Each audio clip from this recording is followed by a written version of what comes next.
سینشین پہ تشریف فرما،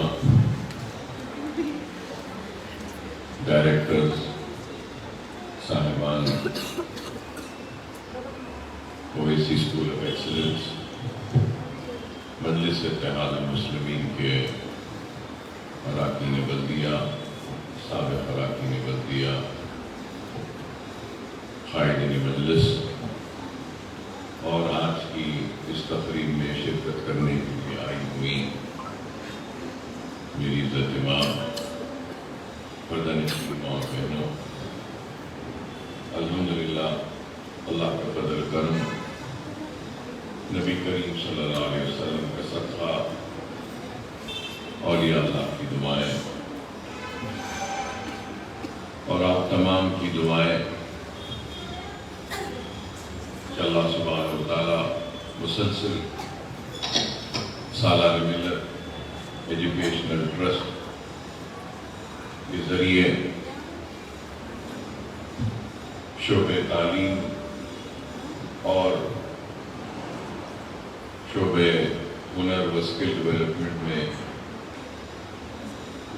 مسلسل کام لے رہا ہے۔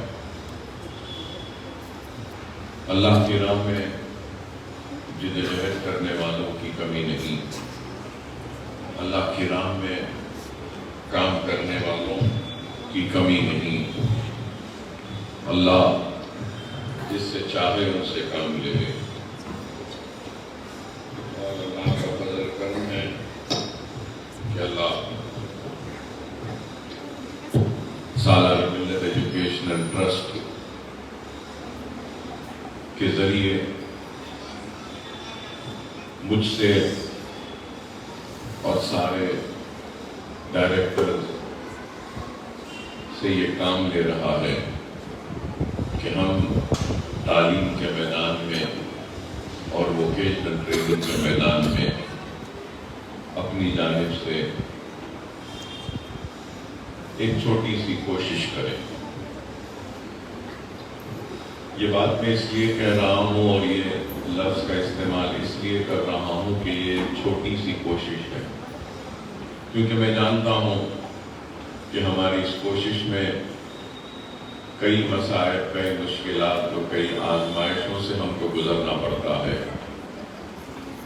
اور اس کوشش میں کئی کمزوریاں، کئی خامیاں بھی ضرور ہوں گی، لیکن ہماری نیت یہ ہے کہ اچھے سے اچھا کام ہو اور صحیح کام ہو،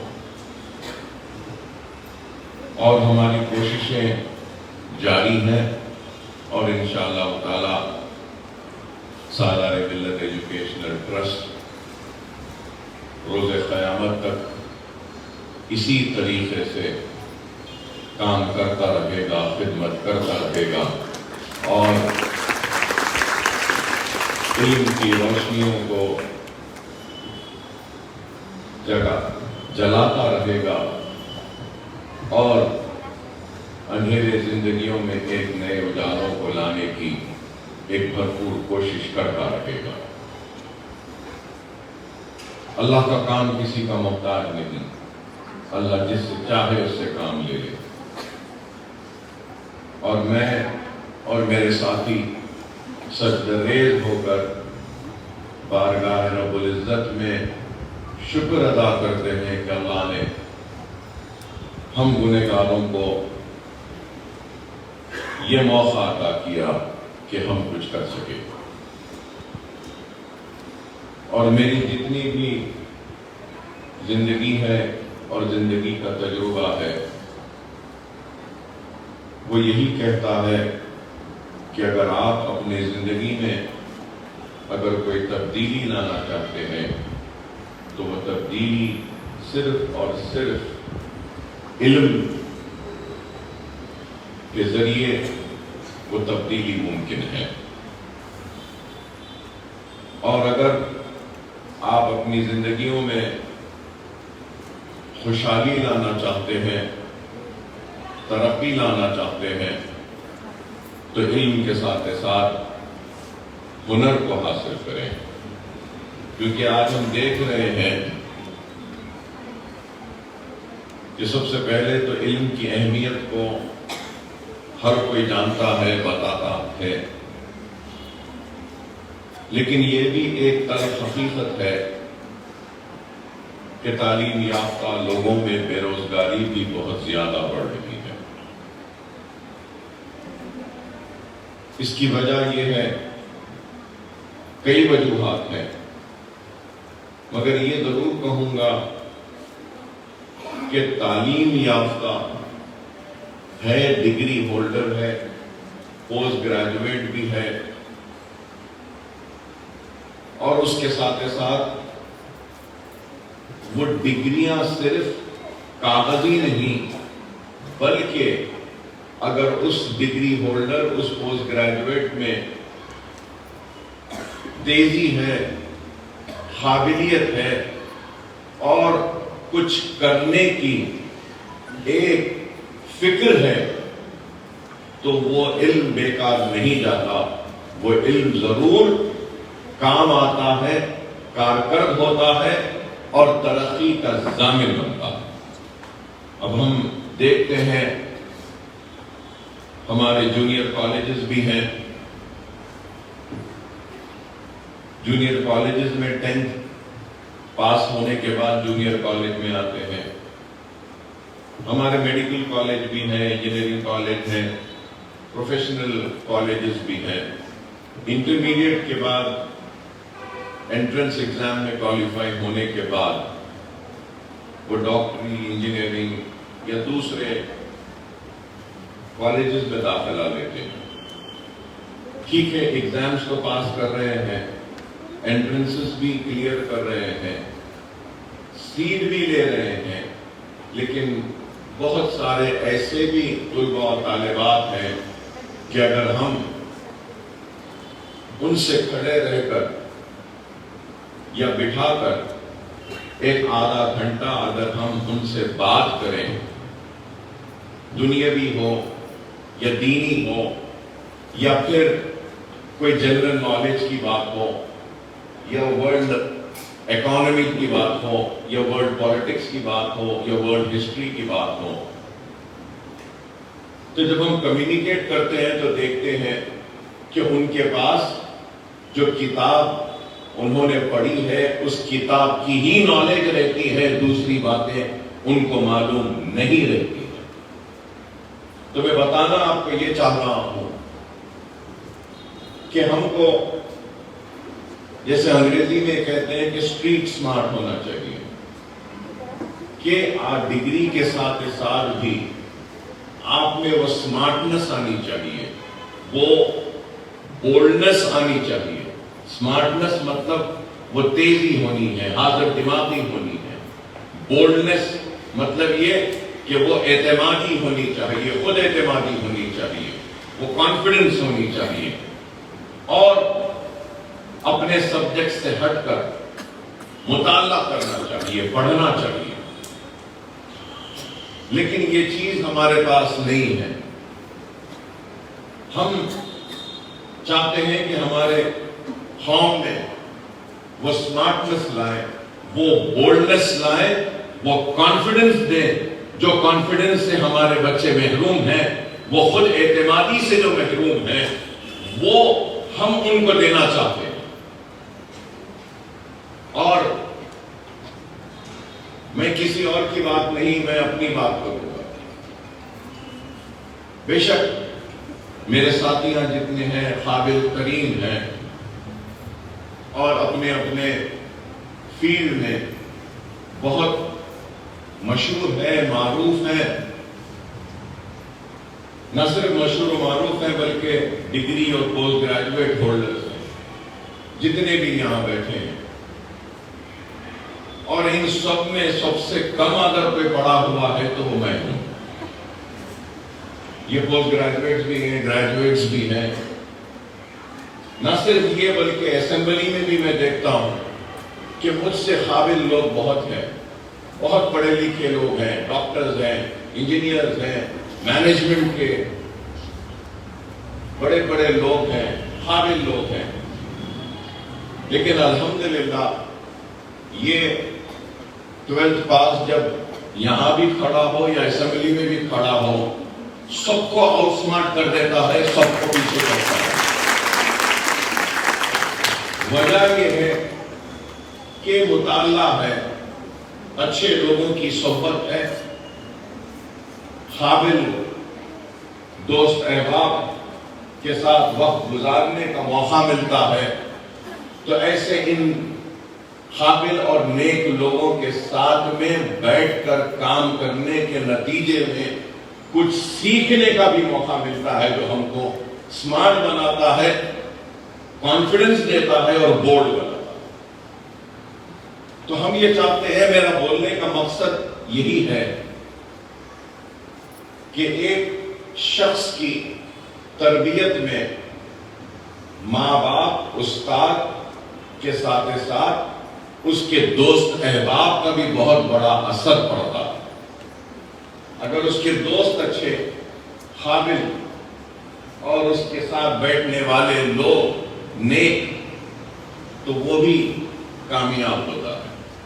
تو میں آپ سے یہی کہوں گا کہ ہم کو ہر وقت یہ شکوہ و شکایت رہتی کہ ہمارے ساتھ ناانصافی ہوئی، ہم شکایت و شکوہ کرتے ہیں کہ ہم سے حق تلفی ہوئی، ہم شکایت و شکوہ کرتے ہیں کہ ہم کو موقع نہیں دیے گئے، ہم شکایت و شکوہ کرتے ہیں کہ ہم میں بھی قابلیت ہے لیکن ہم کو پیچھے ڈھکیلا گیا۔ ان ساری شکایتوں اور شکووں کو دور کرنے کا مرکز ہے تو وہ سالار ملت ایجوکیشنل ٹرسٹ ہے۔ یہاں پہ ہم موقع دینے تیار، ہم آگے بڑھانے آپ کو تیار، بشرط یہ کہ آپ کو آگے بڑھ کر آنا پڑے گا۔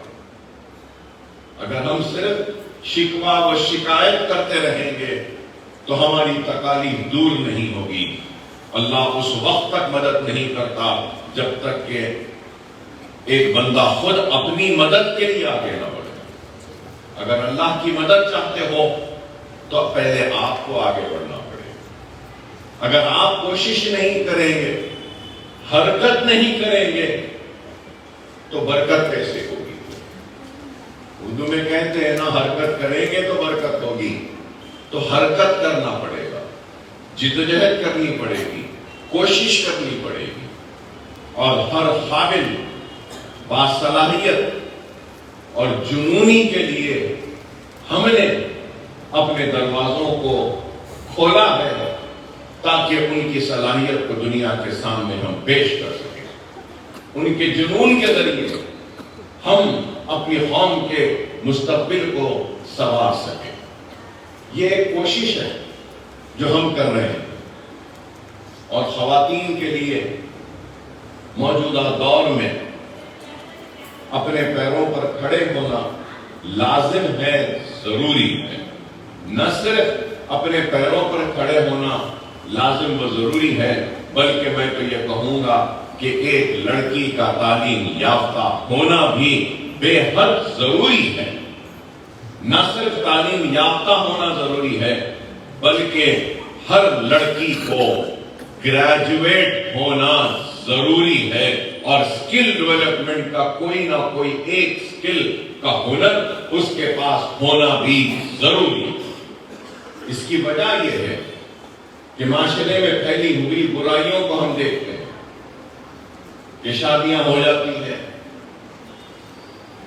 کم عمری میں، چھوٹے بچے ہیں، یا تو طلاق ہو جاتا ہے یا شوہر اچھا نہیں ہے، تو ساری مصیبت، تکلیف اور ظلم و زیادتی کے بعد بھی بچوں کی صورت کو دیکھ کر ایک بیوی، ایک بیٹی بس گزار لیتی ہے کیسا بھی ایک شخص کے ساتھ۔ تو ہم چاہتے ہیں کہ ہماری بچیاں پڑھیں لکھیں، گریجویٹ بنیں۔ خواتین کی تعلیم کی اہمیت کو ہم سمجھتے ہیں موجودہ معاشرے میں پھیلی ہوئی برائیوں کو دیکھتے ہوئے، حالات کو دیکھتے ہوئے، اور اسی مقصد کو آگے بڑھانے کے لیے ہم کام کر رہے ہیں۔ ہمارے اسکول ہیں، ہزاروں بچے اسکول میں پڑھتے ہیں، یہی اسکول میں قریب 1800 بچے پڑھتے ہیں. پھر یہاں سے پڑھنے کے بعد میں یہ نئی بلڈنگ بنائی گئی، یہ جونیئر کالج کی بلڈنگ ہے. تو یہ جونیئر کالج ہم نے بنایا تو یہ بوائز جونیئر کالج نہیں ہے، یہ گرلز جونیئر کالج ہے، کہ کیونکہ ہم جانتے ہیں کہ گرلز کی تعلیم کی اہمیت کو ہم دنیا کے سامنے پیش کرنا چاہتے ہیں. کہ بہت سارے والدین ایسے ہوتے ہیں جو کو ایجوکیشن میں جہاں پہ بچے ہیں وہاں پہ اپنے بچیوں کو بھیجنا نہیں چاہتے. تو ہم نے یہاں پہ صرف گرلز کے لیے جونیئر کالج بنا. کس لیے؟ کہ لڑکیوں کی تعلیم کی اہمیت. نہ صرف یہ بلکہ ہمارے 4 جونیئر کالجز ہیں، ایک یہاں پر، دوسرا جونیئر کالج بلا گڑے میں، تیسرا مغل پورہ فخر ملت سینٹر میں، اور چوتھا سالار ملت سینٹر میں. اب آپ دیکھیے، لوگ کہتے ہیں کہ پرانے شہر میں بالخصوص اور مسلمانوں میں عورتوں پہ ظلم ہوتا، عورتوں کو حق نہیں دیا جاتا. مگر سالار ملت ایجوکیشن ٹرسٹ میں دیکھیے، بوائز کے لیے ہمارے پاس کوئی کالج نہیں ہے، یہ کالج گرلز کا ہے. اور سالار ملت ایجوکیشنل کیمپس، پورا کیمپس ہم نے لڑکیوں کے لیے ہی ہم نے طے کر لیا ہے. وہاں پہ صرف لڑکیاں، گرلز کیمپس ہے. اور وہاں پہ کل ہی ہم نے فیصلہ لیا کہ وہاں پہ اسکول ہے، قریب 1800 کے قریب بچیاں ہیں وہاں پہ، شاید یا 2000 کے قریب اسکول میں ساری کی ساری لڑکیاں. جونیئر کالج ہے، ساری کی ساری لڑکیاں ہیں. انشاءاللہ نیکسٹ ایکیڈیمک ایئر سے وہاں پر ڈگری کالج بھی آ رہا ہے، وہ بھی صرف اور صرف لڑکیوں کے. ہم نے کل میٹنگ میں طے کیا کہ وہاں پہ اسکول میں جتنے ٹیچرز ہیں وہ بھی ساری خواتین رہیں گی. جونیئر کالج کی بھی جتنے بھی ٹیچرز ہیں، فیکلٹیز ہیں، وہ پورے خواتین رہیں گی. ڈگری کالج کے بھی جتنے ٹیچنگ سٹاف رہیں گا، فیکلٹی رہیں گی، وہ بھی خواتین رہیں گی. اور ہم نے یہ بھی طے کیا ہے کہ جتنے سیکیورٹی گارڈ رہیں گے وہ بھی خواتین رہیں گے. تو آپ اندازہ لگائیے کہ وومن امپاورمنٹ کی لوگ بات کرتے ہیں، لیکن عملی طور پہ وومن امپاورمنٹ کا کام سالار ملت ایجوکیشنل ٹرسٹ کر رہا ہے. ہم یہ کام کر رہے ہیں کس کے لیے؟ آپ کے لیے.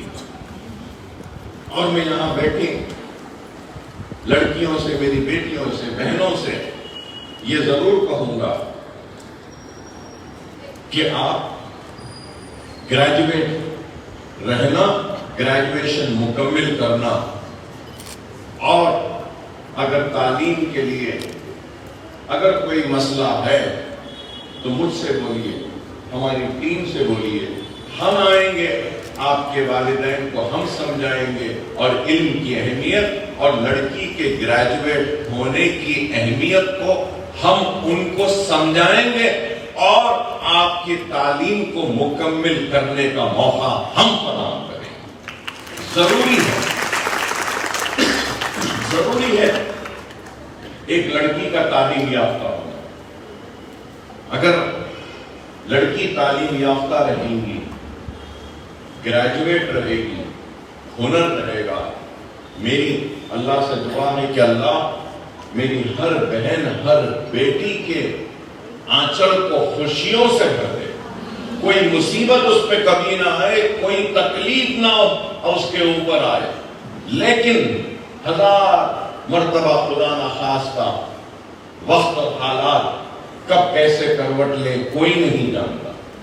اگر ایسا برا وقت آ جاتا ہے تو اگر ڈگری ہے، ہنر ہے، تو اس بیٹی کو، اس ماں کو، اس بہن کو کسی کے سامنے جا کر ہاتھ پھیلانے کی ضرورت نہیں ہے.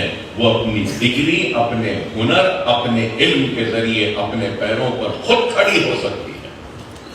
یہ ہم چاہتے ہیں، یہ ہماری کوشش ہے. آج آپ لوگ سوچتے ہوں گے کہ یہ چھوٹے سے مہندی ڈیزائننگ سے کیا ہوگا، یہ بیوٹیشن کے کورس سے کیا ہوگا، فیشن ڈیزائننگ سے کیا ہوگا، کاچ چوک کے کام سے کیا ہوگا، سوئنگ سے کیا ہوگا. ارے نہیں، یہ آپ کو روزی روٹی دے سکتا ہے. شادی ہو رہی ہے کسی گھر میں، اگر مہندی کی ڈیزائننگ کا کورس آپ نے کیا ہے، نہ صرف دلہن بلکہ جتنے قریبی رشتہ دار ہیں سارے کے سارے گھر میں جمع ہو جاتے ہیں.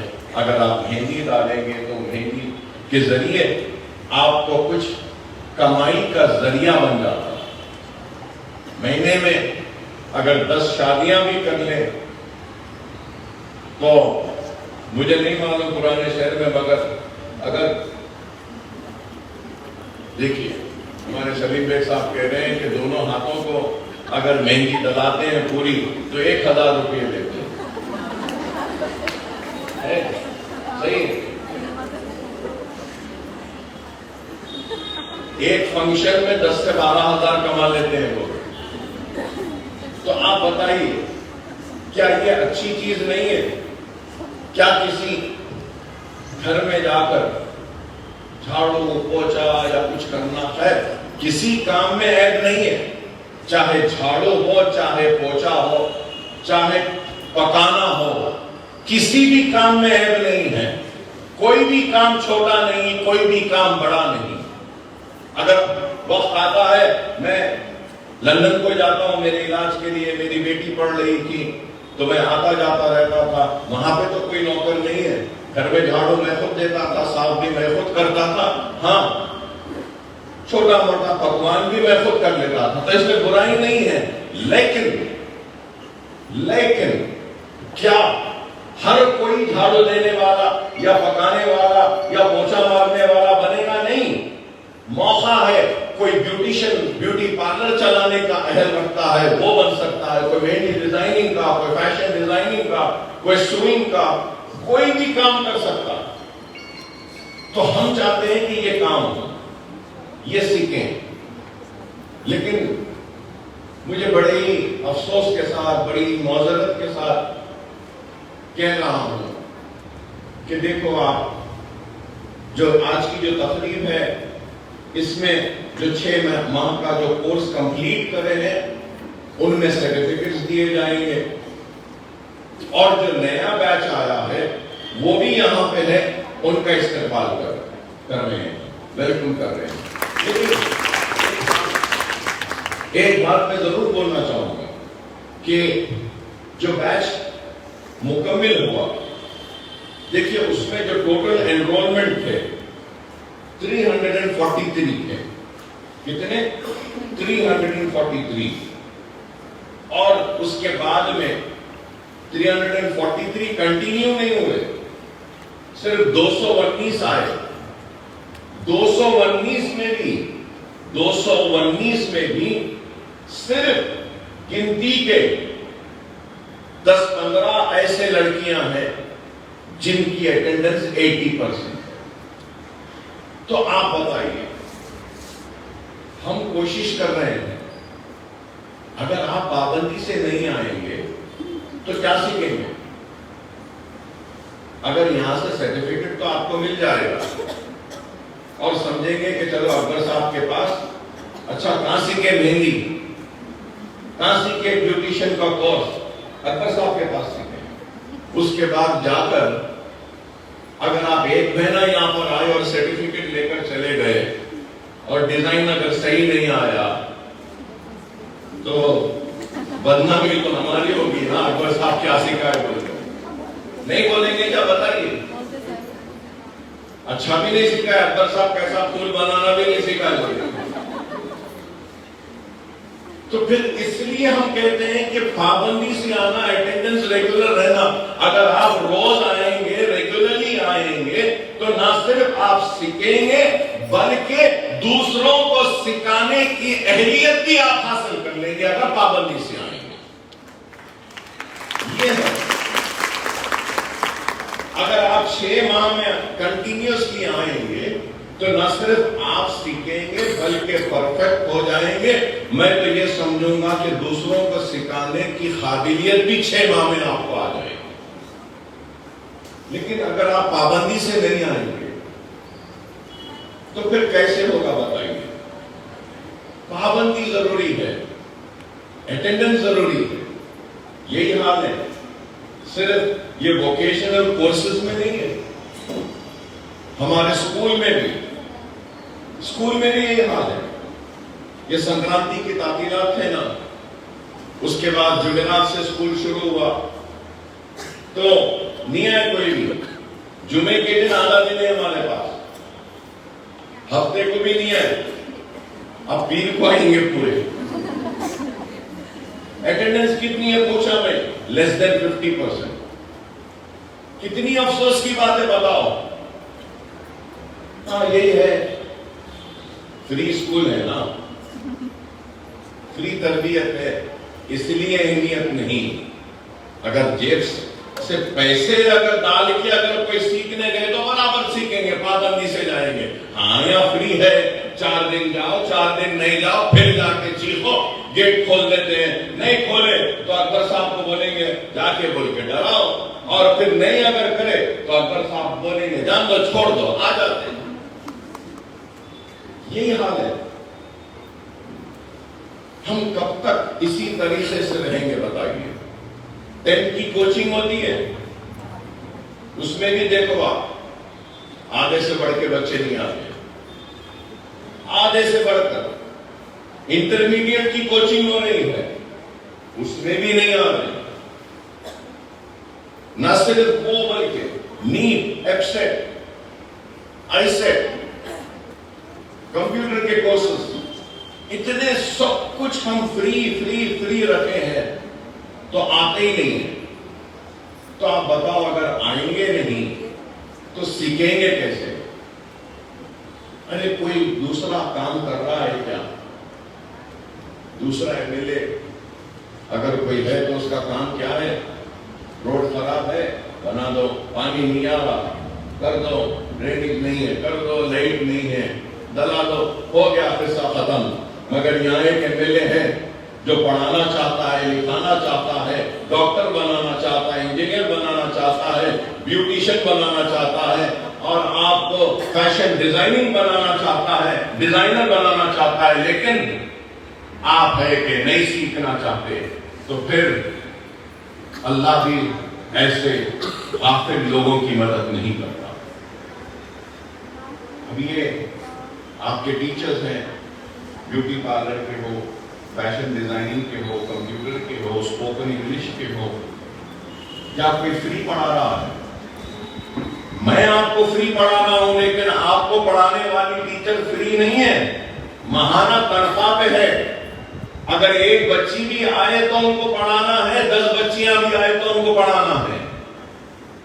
کیا ہم بند تو نہیں کر سکتے نا؟ ایک کلاس میں اگر 100 ہے اور 50 آئیں گے, 10 آئیں گے, چلو 10 ہے آج ہم بند کر دیتے ہیں بول کے ہم بھیجا تو نہیں سکتے. پھر بچوں کو بھیجانے میں بھی ہم کو ڈر ہوتا ہے. اگر ہم بولیں گے کہ چلو آج کلاس نہیں ہے اور ہم اسکول بند کر دیں گے, پتہ نہیں وہ گھر جا رہا ہے یا کہیں ہوٹل میں کہیں ادھر ادھر آوارہ گردی کر رہا ہے. ماں باپ تو یہ سمجھ کے بھیجتے ہیں کہ اکبر صاحب کے اسکول میں پڑھنے کو بھیج رہے ہیں, اگر وہ باہر رہا تو پھر کچھ حادثہ ہو گیا تو ہم ذمہ دار, تم بھیج بھی نہیں سکتے. سمجھو آپ لوگ, خدا را بڑے ہی کرب کے ساتھ, بڑے ہی درد کے ساتھ میں اپیل کر رہا ہوں آپ سے, موقع ہے, فائدہ اٹھاؤ, اپنی زندگیوں میں ایک نئے اجالوں کو لاؤ. کب تک جہالت میں رہیں گے؟ کب تک بتائیے؟ صرف ہم کو کیا ہے, صبح سے شام تک فون آتے ہیں, تو کیا فون خراب دکھے گا؟ میں سیدھی بات کرتا ہوں, لوگوں کو خراب دکھتا ہے, کھٹ کھٹ کھٹ سیدھی بات کرتے ہیں. مجھے ایک فون آیا, مجھے ایک فون آیا، بولے کہ 1 مہینے سے کرایہ نہیں دیے، اکبر صاحب کرایہ ہو گیا، ذرا 1 مہینے کا کرایہ دے دیں۔ میں خاموش بیٹھ گیا۔ پھر آیا 3 مرتبہ، چوتھی مرتبہ آیا تو میں نے ان سے بولا آپ کے پاس فون ہے نا جس فون سے آپ کر رہے ہیں؟ ہاں سیل فون ہے اکبر صاحب۔ میرا واٹس ایپ ہے اس میں؟ ہاں ہے۔ آپ کا ایڈریس ہے؟ ہاں ہے، سب کچھ ہے اکبر صاحب۔ میرا اسمارٹ فون ہے کیا؟ ہاں اسمارٹ فون ہے اکبر صاحب، آپ اس سے بھی بھیج سکتے ہیں۔ تو میں نے فوراً پلٹ کے کہا فون بھیج دو۔ میں نے کہا کرایہ دے دو۔ غلط ہو رہا ہے کیا بتائیے آپ؟ فون تو ہے، مگر تو سب سے مایوس اور خراب بات اگر کچھ ہے ہماری قوم میں تو وہ کیا ہے؟ منگنا۔ ابھی انوار صاحب نے کیا بہترین بات کہی۔ اسلام دینے والوں کا مذہب ہے، لینے والوں کا نہیں۔ اگر میں غلط ہوں تو اور اس میں آگے بڑھ کر کہوں گا کہ اسلام میں ہی زکات ہے۔ کیا زکات نہیں ہے ہمارے پاس؟ دینا ہے، لیکن افسوس جس پر زکات دینا واجب ہے، فرض ہے، وہ زکات نہیں دے رہا ہے۔ جس کو زکات لینا جائز نہیں، وہ زکات لے رہا۔ یہ حال ہو گیا۔ اس واسطے قوم آج تباہی و بربادی کی طرف ہے۔ اللہ کی رسی کو مضبوطی سے تھامے لو، اپنے روٹے ہوئے اللہ کو منا لو، اپنے گناہوں سے توبہ کرو، زندگیوں میں اصلاح لاؤ، اللہ خود غیب سے تمہاری مدد کرے گا، کامیابی و کامرانی تمہارے قدموں کو چومے گی، بشرط یہ کہ تم راضی ہو جاؤ اور اپنے اللہ کو راضی کرو، اپنی توبہ کے ذریعے، اپنے گناہوں کے ذریعے اللہ سے معافی مانگو، اللہ ضرور راستے کھول دے گا۔ صرف میرا مقصد کیا ہے؟ صرف یہی ہے کہ میری قوم مانگنے والی نہ بنے، دینے والی بنے، دینے والی بنے۔ اور آپ بن سکتے ہیں، آپ بن سکتے ہیں۔ ہنر حاصل کرو، تعلیم حاصل کرو، زندگی میں ڈسپلن لاؤ، پاکیزگی لاؤ، پاک رہو، صاف رہو، نماز کے پابند بنو، مدد کرو ضرورت مند کی، سہارا بنو، بے سہارا کا سہارا بنو۔ کوئی راتوں رات امیر نہیں بن سکتا، یاد رکھ لو۔ اگر کوئی سمجھ رہا ہے کہ راتوں رات ہم کامیاب ہو جائیں گے، راتوں رات رئیس ہو جائیں گے، راتوں رات کوئی کچھ نہیں بنتا۔ اگر میں آج یہاں کھڑا ہوں تو 30 برس کی محنت ہے، بہت قربانیاں ہیں۔ قربانی شروع ہوئی تھی جب 15 برس کا، 16 برس کا تھا، 17 برس کی عمر میں، 18 برس کی عمر میں تعلیم کا شوق تھا، اشتیاق تھا، بچپنے سے خواہش تھی کہ MBBS کروں گا، ڈاکٹر بنوں گا، لیکن تعلیم کو ترک کرنا پڑا، چھوڑنا پڑا، پڑھ نہیں سکا، مصیبت اٹھایا، تکلیف اٹھائی، جیلوں میں گیا، گولیاں کھائی، چاقواں کھائے، پوری تکلیفوں کے بعد میں آج یہاں کھڑا ہوں، مصیبت کے بعد کھڑا ہوں، آسانی سے نہیں کھڑا ہوں۔ اور اللہ سبحانہ و تعالیٰ قرآن میں ارشاد فرماتا ہے کہ میری نظر میں جو خریدی بندہ ہوگا میں اسی کو آزماؤں گا، اور میری آزمائش میں جو مجھ سے راضی ہوگا میں اس سے خوش ہوں گا، جو مجھ سے ناراض ہو جائے گا میں بھی اس سے ناراض ہوں گا۔ آزمائش مصیبت آتی ہے تو پریشان نہیں ہونا، مایوس نہیں ہونا، سجدریز ہو کر شکر ادا کرنا کہ اے اللہ تیرا شکر بجا لاتے ہیں کہ تو نے ہم کو اپنا خلیلی بندہ سمجھا اور ہم کو اس آزمائش میں ڈالا۔ دیکھو غیب سے آزمائش ختم ہو جائے گی، مصیبت ختم ہو جائے گی، اور خوشیاں ہی خوشیاں اللہ آپ کو عطا کرے۔ یہ ایمان ہونا چاہیے۔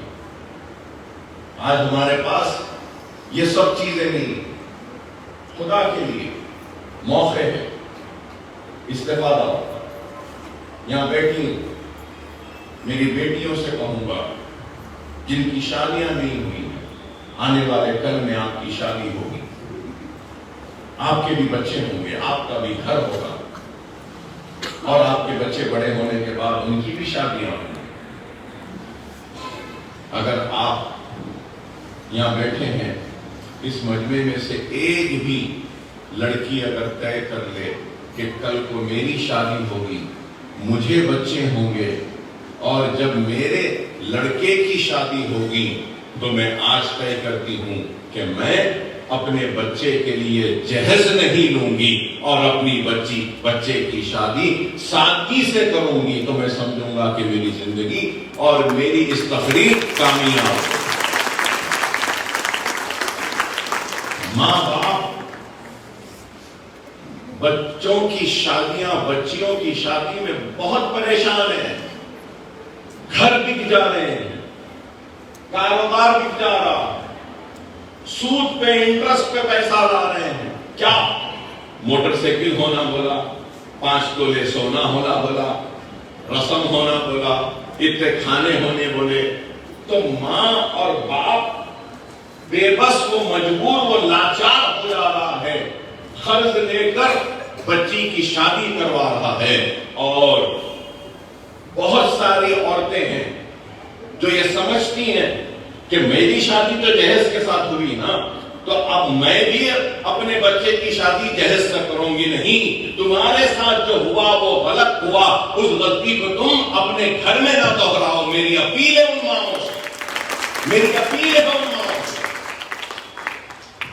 اللہ نے جس کو نوازا ہے، آپ دیکھو بڑا افسوس ہوتا ہے، ایک طرف یہ اسکول ہے، بازو گلی ہے، اس کے بازو کیا ہے؟ شادی خانہ۔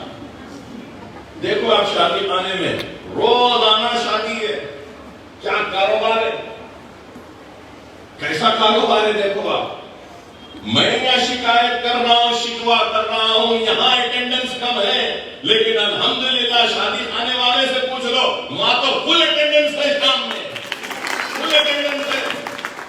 شام میں دیکھو بس اٹینڈنس ہی اٹینڈنس ہے، کمائی کمائی ہے۔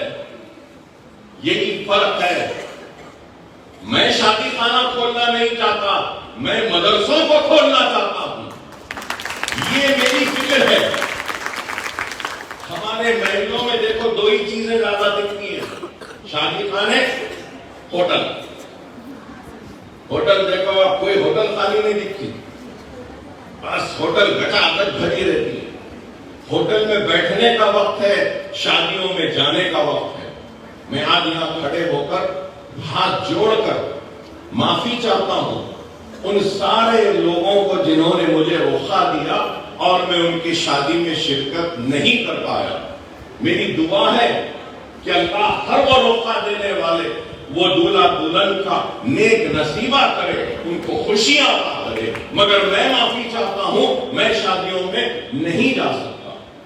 سب سے بڑا مسئلہ میرا یہ ہے کہ میں دن بھر کچھ نہیں کھا سکتا، شام میں کچھ تھوڑا کھاتا ہوں تو پیٹ پورا کھل جاتا، گاڑی میں بیٹھتا ہوں پیسہ پکڑ کے بیٹھتا ہوں،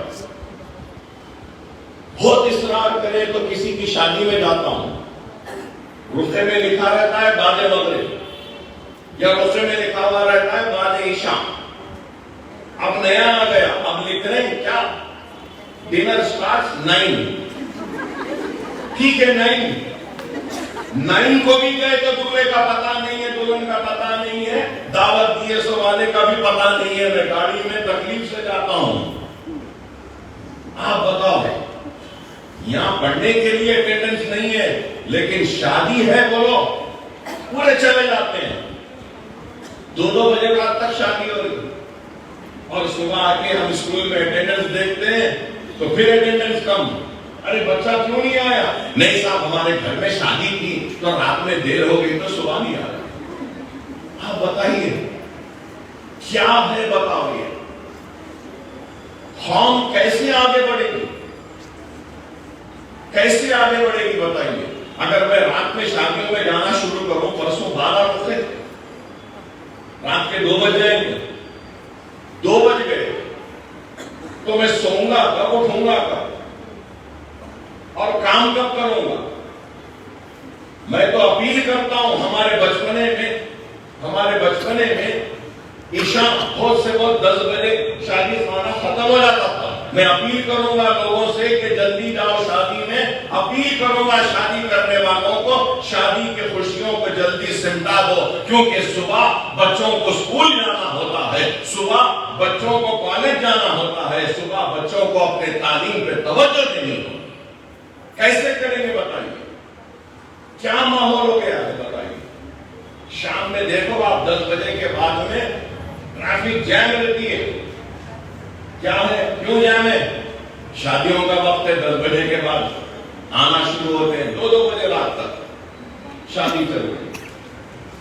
کیا ہے بتائیے؟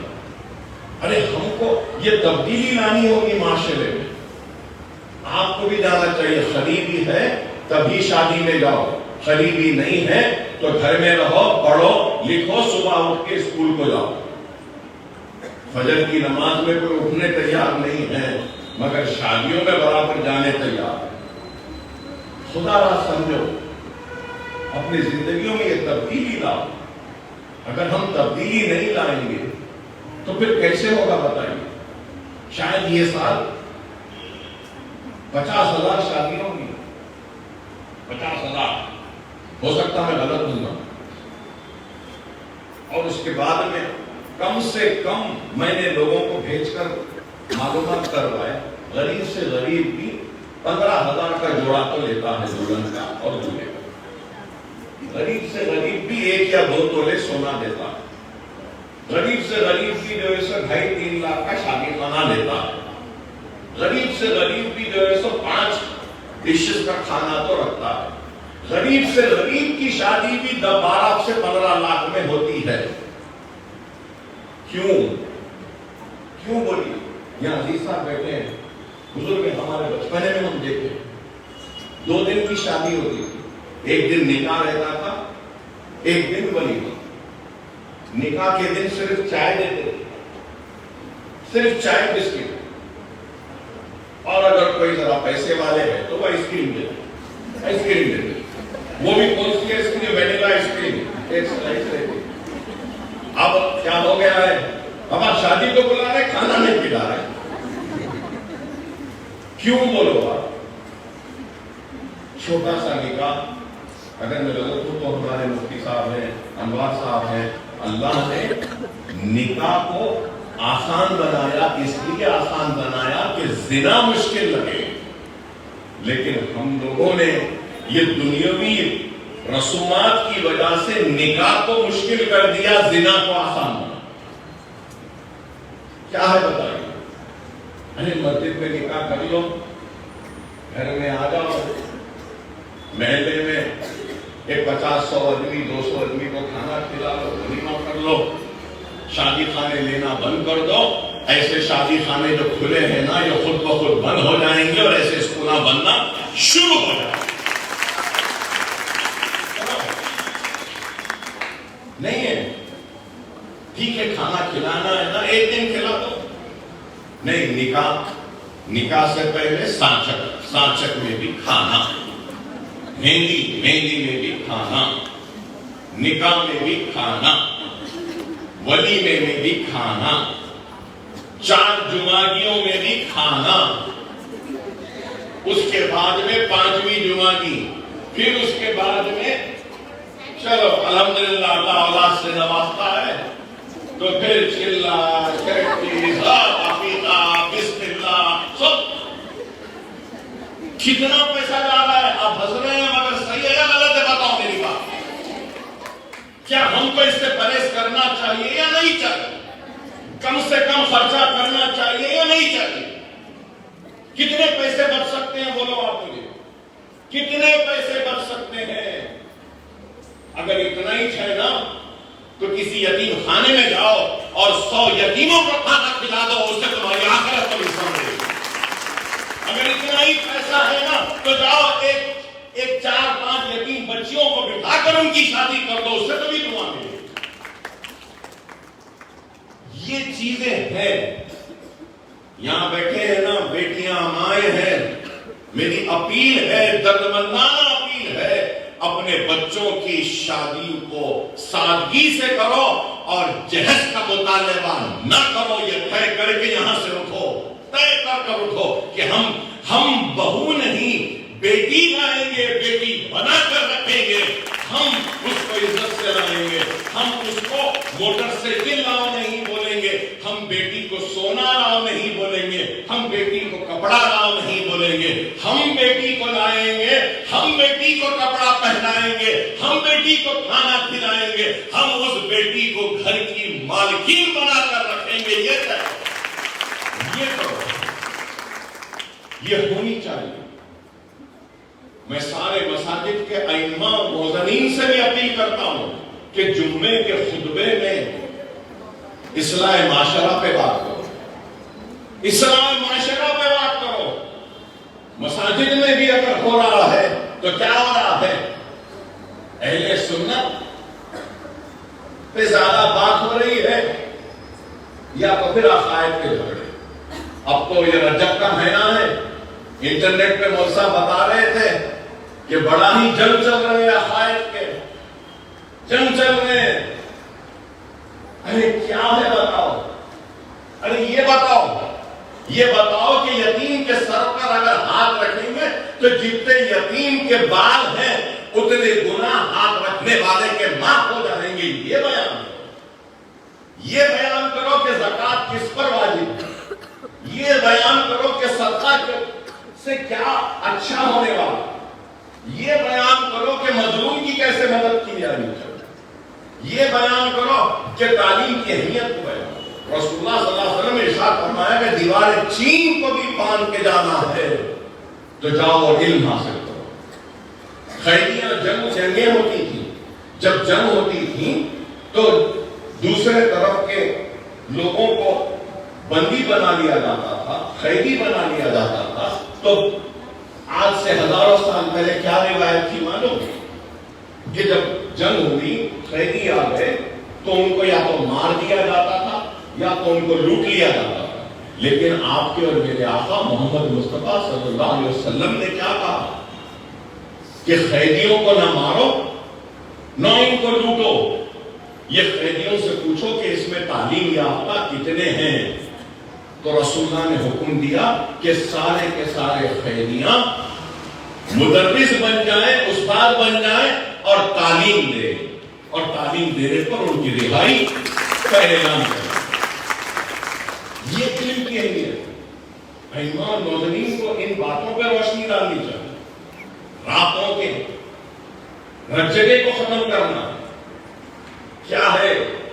صبح میں مجھے ایک صاحب فون کرے پرسوں اور مجھے بولے عباس صاحب ذرا 1 بجے تک دکان کھلی رکھنے کا اجازت دلا دو صاحب۔ میں نے کب تک ہے دکان؟ تو بولے صاحب 11:30 کو بند کر دے رہے۔ میں نے اور کیا ہونا تھا؟ تو بولے صاحب دن میں تو کوئی بھی نہیں آ رہا تھا، آپ شام میں جا رہے بولے اور رات میں آ رہے بولے، اس وجہ سے میں چاہ رہا ہوں کہ 1 بجے۔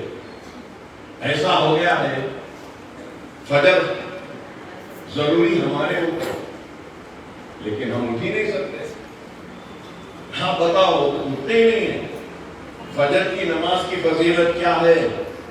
اگر جوان رہنا چاہتے ہو، اچھا دکھنا چاہتے ہو، خوبصورت دکھنا چاہتے ہیں تو حدیث ہے کہ فجر کی نماز کرو، صبح میں جلدی اٹھو۔ ہماری قوم اٹھتی ہے 3 بجے اور سوتی ہے رات کے 4 بجے۔ تھوڑا 1 گھنٹہ اور جاگ لے بابا، نماز پڑھ کے سو جا، نہیں بس ہو گیا ہمارا ٹائم پاس ہو گیا۔ یہ حالت، خدا آپ بھی اپنے بھائیوں پہ نظر رکھو، اپنے بیٹوں پہ نظر رکھو۔ حالات خراب ہیں، معاشرہ خراب ہے، ڈرگز ہے، دوسرے کئی لعنتیں ہیں۔ نظر رکھو کس سے بات کر رہے ہیں، دوست کون ہے، کدھر جا رہے ہیں۔ اگر نظر نہیں رکھیں گے تو پھر کیسا ہوگا؟ میں معافی چاہتا ہوں آپ سے کہ بہت وقت لیا، لیکن ایک لیڈر ہونے کے ذمہ داری کو نبھانے کی کوشش کر رہا ہوں۔ بس یہی سمجھ رہا ہوں کہ یہ میری ذمہ داری ہے، میں بولوں اور جیسے یہ عمارت بنا کے کوشش کر رہا ہوں، اور بول کے بھی سمجھانے کی کوشش کر رہا ہوں۔ اللہ سے دعا ہے کہ اللہ آپ کی ہماری سب کی کوششوں کو کامیابی عطا کرے۔ اللہ آپ کے ہمارے سب کے مصیبتوں کو دور کرے۔ اللہ آپ کے ہمارے زندگیوں میں خوشحالی لائے۔ اللہ سے دعا ہے کہ اللہ ہمارے گھروں میں جو بچیاں بیٹھی ہیں، شادیاں نہیں ہو رہی، اللہ ان کی شادیاں کرو۔ اللہ سے دعا ہے کہ جو ہمارے بچے بے روزگار ہیں ان کو روزگار عطا فرما۔ اے اللہ ہمارے گھروں میں جو بیمار ہیں ان کو شفا کاملہ عطا فرما۔